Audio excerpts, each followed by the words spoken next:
Hello, everybody, and welcome to Tending to Change. I'm your host, Jenny Juarez. So today is a continuation of the conversation we started last week. I'd like to take a deeper look at what it takes to admit to our pain, how to hold or bear witness to it, and eventually, how do we learn to extend that skill toward the hurt of others. We'll also touch on the difference between sympathy, empathy, and compassion. So, as I said in the last episode, it takes great courage to be vulnerable and ask our community for help. But how can we ask for help if we're unwilling or incapable of taking an honest, clear look at our own pain and what our current needs even are? So many of us were taught in one way or another to ignore, avoid, or downplay our heavy feelings.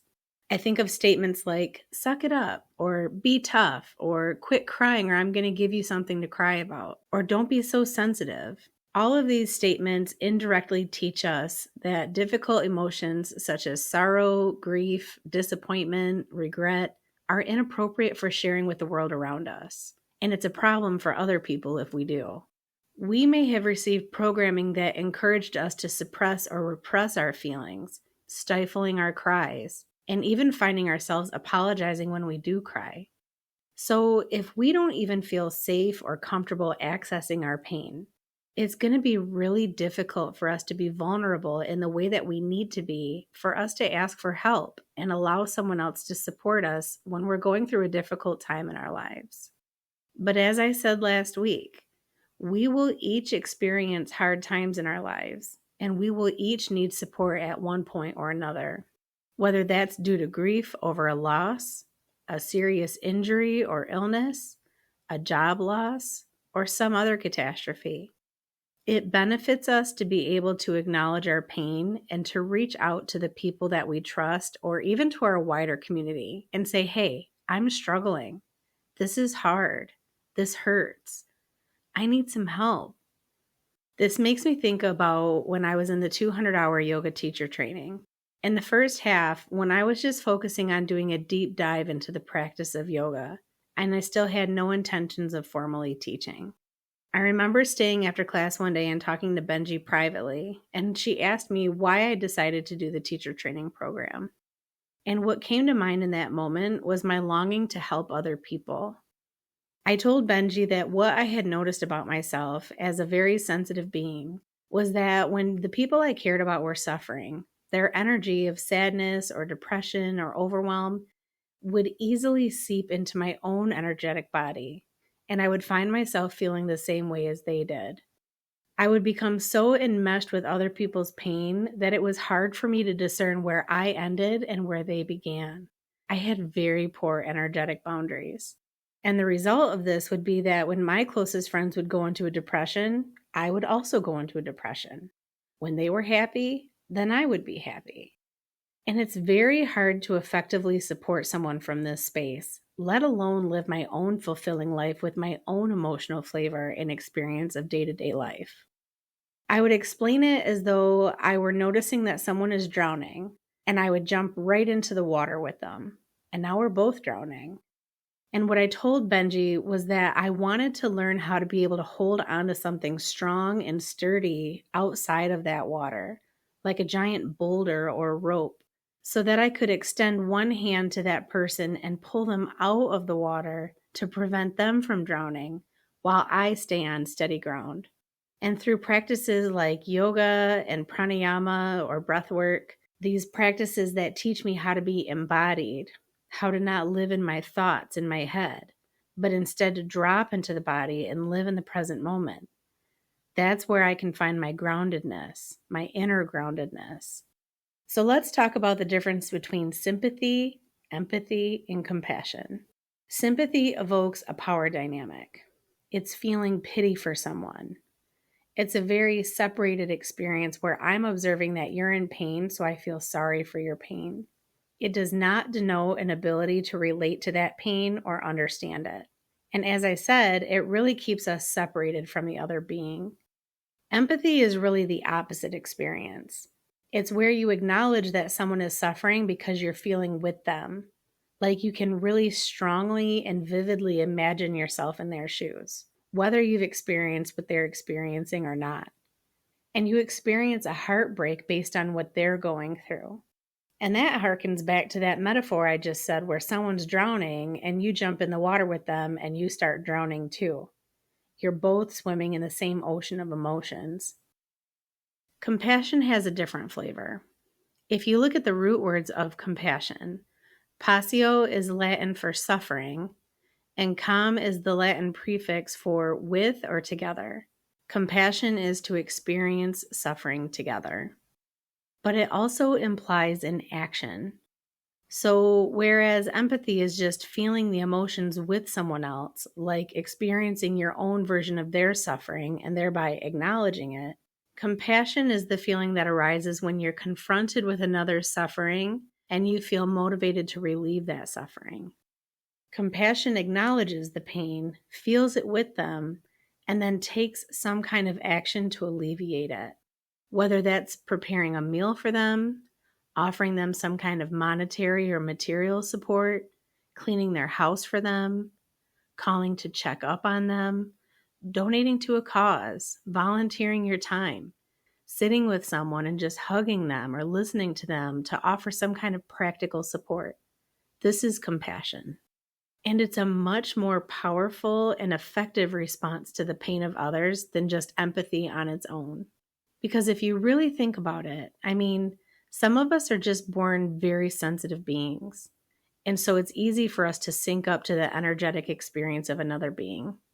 Some of us develop empathy as a protective strategy due to childhood trauma, where you might have had a very unsafe or unstable home or parent. And so you learn how to be very attuned to your caregiver's emotional state because it directly impacts your level of comfort and safety. But you'll notice that empathy tends to center us versus the person who's currently hurting. It's a very self-focused, almost victimized mentality of, I'm suffering because you're suffering. So I need you to feel better so that I can feel better. And frankly, I very much related to this for the majority of my life. I wanted to make sure that the people around me that I cared about were happy and comfortable, because then I felt comfortable and at ease. And as soon as someone around me would get a little depressed or angry or afraid, I would sync up to their emotions, feel the same way, and then become deeply uncomfortable and super motivated to help them get back to homeostasis so that I could get back to homeostasis. This reflection reminds me of the Kleenex rule that Benji taught us very early in the teacher training. She knew that there was a high chance that what we were practicing on our mats could evoke some dormant or repressed emotions. So she would make it clear to us that if someone cries, there's tissue available, but do not hand it to them. Because you have no idea how long those tears have been stored in their bodies and how much it's taken for them to come out. And when you hand someone a tissue, it's a nonverbal cue of, please stop crying. It's making me uncomfortable. Which seems absurd at first, because you might argue that if someone I love is crying and I give them a hug or pat their shoulder or offer a tissue, it's because I care about them. But really sit and think about this for a moment, and you'll realize that this is not truly supportive. You might even softly say something like, it's okay, don't cry, you'll be okay, which seems compassionate, but it's actually because of your empathy that you're uncomfortable because they're being vulnerable. And so you want them to stop crying so that you can feel at ease again. Instead, the compassionate approach to someone crying would be to just breathe. Breathe deeply. Feel your feet on the ground. Remain grounded. And maybe turn your gaze toward the floor. Don't look at them directly in the face. Give them some privacy, but stay with them and bear witness to it. This is what it means to hold space for someone. It's to become an energetic container that lovingly holds their emotional experience so that they can feel safe to let these feelings out, to let them flow through, which is the only way we can really overcome our hurt, by letting it flow through. As soon as we try to interrupt our emotions or bottle them up or shove them down, we tend to experience them manifesting in other ways, such as illnesses, diseases, or aches in the body. So we first learn how to bear witness to our own emotional experience. We first allow ourselves the ability to cry, to talk things out, to feel, and to allow our hearts to break wide open. And that can feel scary at first. If you're not used to it, it may be beneficial to partner with a trusted and close friend or a therapist or a spiritual director, someone who can hold space for you so that you can feel safe as you begin to unpack your hurt and bear witness to it. But once you gain a certain measure of skill in bearing witness to your own pain, treating yourself with kindness and compassion, allowing the emotions to flow, giving yourself what you need, then you can begin to extend this compassion to others. You learn how to be brave enough to let your heart break for the suffering of others, knowing that as long as you're grounded and present and you don't make it about you, that you can hold their pain without being deeply affected by it. You can let your heart break, but you're not afraid of that because you know that your heart will heal. It will come back together stronger, bigger, softer, and more open. Like you can cry for someone else and feel with them without going into a depression yourself, which would be empathy on its own. Instead, you can empathize with their pain and then ask, what can I do to support this person right now? Do they just need my presence and a listening ear? Do I ask them if they would like a hug? Can I get them groceries or pay a bill or give a ride? Can I check on them every now and then on the phone? And if we're talking about someone that's not in our immediate community, like if we're thinking about the people who are hurting all over the world, can we pray for them? Can we donate to a cause to support them? Can we vote for certain politicians or policies that will uphold their human dignity and safety? There are so many ways that the action can take form. It's not just about money. It's also about time and energy. And your intention is what matters most. There's something that each of us can do for people who are hurting. It may even surprise you to know that sometimes the most compassionate action is no action. That can be a tough one to grok, but it speaks to the importance of remaining present, open, and curious to the current situation, instead of falling into autopilot or leaning on what we think we're supposed to do, versus attuning to what we deeply know to be the highest action at any given moment. But it's interesting too, because again, if we're not accustomed to even holding our own pain, then that's where the work starts. Otherwise, we'll default to sympathy to protect ourselves and keep ourselves distanced from the hurting other. Or we'll go into empathy where we hurt right along with them, but now we also feel lost and self-focused. I've heard from people time to time who admit that they're a little worried about feeling compassion for other people because they think that they'll end up losing themselves in it or they'll burn out from it because they'll be overwhelmed by the amount of pain and suffering that surrounds them. And I would challenge that kind of compassion, the kind of compassion that can lead to fatigue or burnout or poor boundaries and overextending ourselves, is not true compassion. It's egoic compassion. It's, I'm doing kind things to take care of other people out of a sense of obligation or out of a sense of what am I going to get out of this in return? You know, it's like, I'll do this for them, but someday they're going to give it back to me, or they're going to give me a big pat on the back and tell me how amazing I am because I'm so helpful. Or I'm going to get accolades in the community for being so compassionate and giving. These are all impure forms of compassion, which is, so common to all of us. We've all done this in our lives, where we do kind things because we feel like we have to, or we're supposed to, or because we want our ego stroked. But true compassion comes out of a sense of shared humanity, of interconnectedness, of a deep understanding that every being, every animal, every plant is connected to us in the web of life, that we're connected to each other. And so your suffering is my suffering. You matter to me. It hurts me when you're hurting because I love you, not because you're making me uncomfortable, but because I love you and I don't want you to be suffering. And so when we offer compassion from that space, from our inner hearts, then we'll be able to discern the wisest action to support someone else. We'll temper our giving with the discernment of what our present capacity is. Meaning, if you're struggling to pay your own bills, it's probably not wise to give your paycheck to a person or a cause. But if you have an abundance of resources, then it's not a difficult thing to give freely. If you yourself are injured or sick or have a lot of obligations in your day, you might not be able to go clean someone else's house or watch their children for them. And that's okay. There may be other things you can do, like call and check in on them once in a while. It's about learning how to say yes with your whole being and respecting your own boundaries and needs and limitations before deciding to say yes. A freely given yes doesn't expect anything in return, not even a thank you. A freely given, compassionate yes does not need credit, and such a person is more likely to donate anonymously so that their name is not even shown, so that they're not given those accolades from the community for the good thing they did.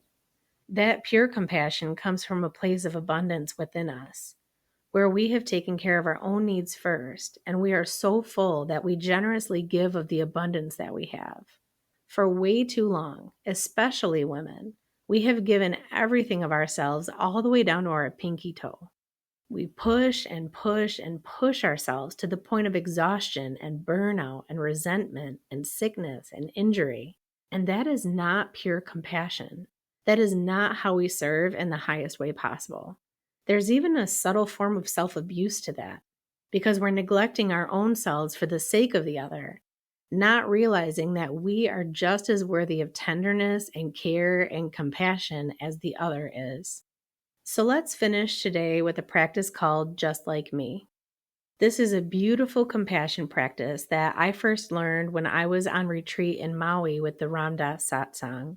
And it was led by Mirabai Bush, who is a wonderful author, meditation teacher, and co-founder of the Seva Foundation and the Center for Contemplative Mind and Society. This practice is oftentimes done by having two people sitting in chairs across from each other and gazing into each other's eyes. However, this practice is just as effective if we're sitting by ourselves in our meditation practice. And we can call to mind an individual who we are either neutral toward, meaning they're an acquaintance, like we know of them, we might know their name or not, but we're not super connected to them. We don't know a lot about their lives. Or you might choose someone with whom you've had disagreements. Maybe not someone you really can't stand, but someone who frustrates you or annoys you or you just really don't get along with. So once you've settled on a person that you're going to visualize or imagine in this practice, then we'll begin by taking a comfortable seat. Palms resting gently on the thighs. Maybe placing your hands in chin mudra with the tip of the index finger lightly touching the thumb.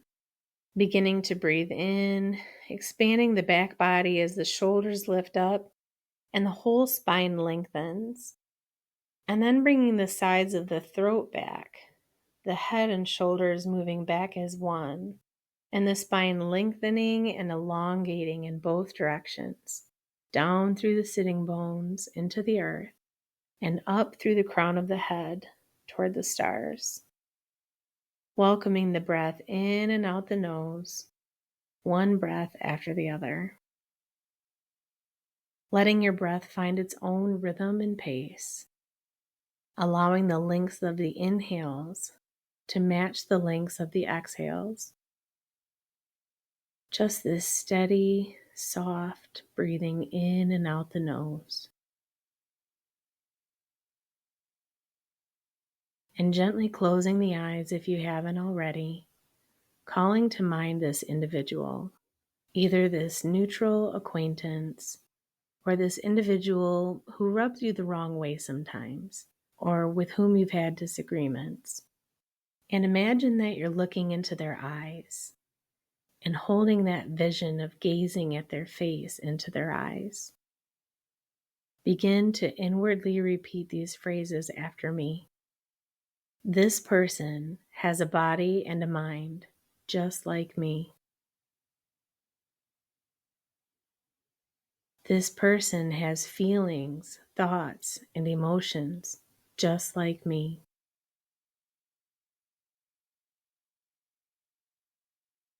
This person has, during his or her life, experienced physical and emotional pain and suffering, just like me.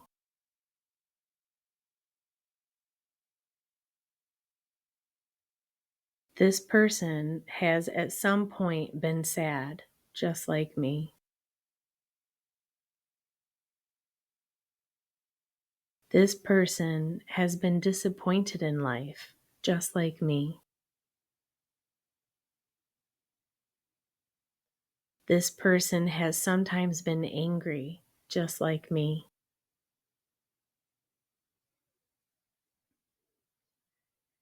This person has been hurt by others, just like me. This person has felt unworthy or inadequate at times, just like me.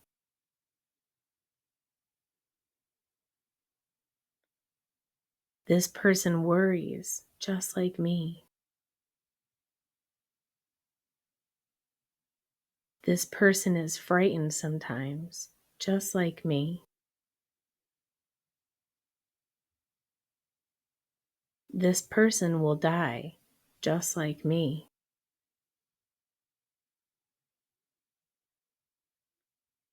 This person has longed for friendship, just like me. This person is learning about life, just like me.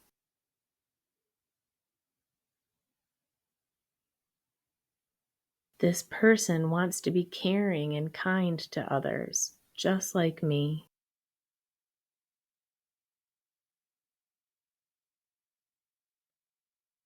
This person wants to be content with what life has given, just like me.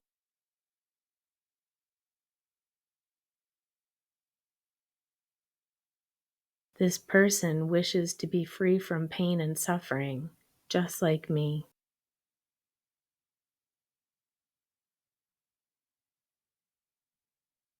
This person wishes to be happy, just like me.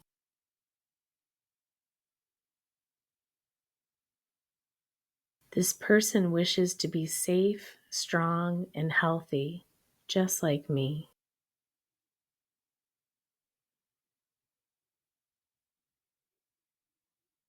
This person wishes to be loved, just like me.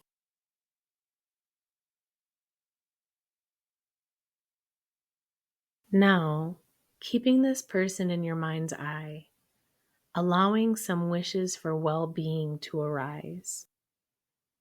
I wish that you had the strength, resources, and social support to navigate the difficulties in your life with ease.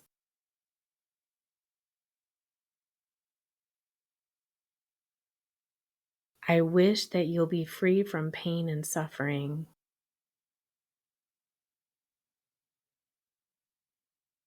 I wish that you'll be peaceful and happy.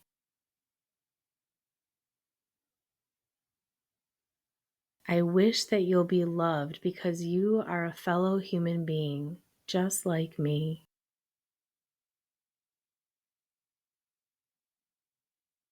And just pausing for a moment, resting in this space of deep connection and compassion, letting the breath continue to flow gently in and out the nose.